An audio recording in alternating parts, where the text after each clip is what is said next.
Secretario General de las Naciones Unidas. It's 5 decades since the world was pushed to the brink of nuclear war.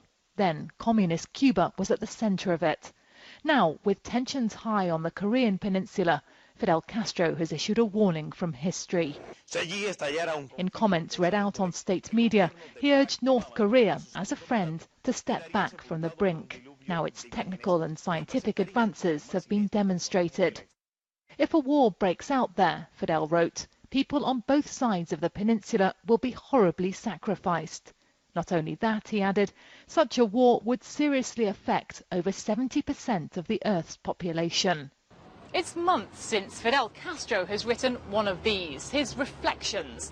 And the fact that he's picked up his pen again after so long shows just how seriously Cuba's former leader takes the situation on the Korean peninsula. And a message from the man who was at the heart of the worst nuclear crisis in history so far, that nuclear war must be avoided at all cost.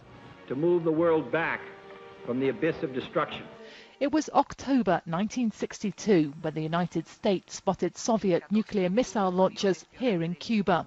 Fidel argued then that the weapons were for self-defense, his stance in those days belligerent. But their discovery triggered 13 days of extreme tension that could have unleashed unprecedented destruction.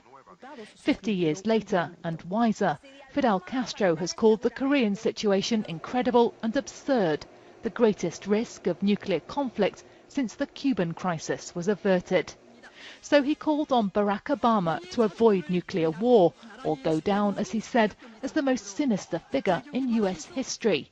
But his main message seemed aimed at Pyongyang, a reminder of the huge risks of threats that so easily escalate into action. Sarah Rainsford, BBC News, Havana.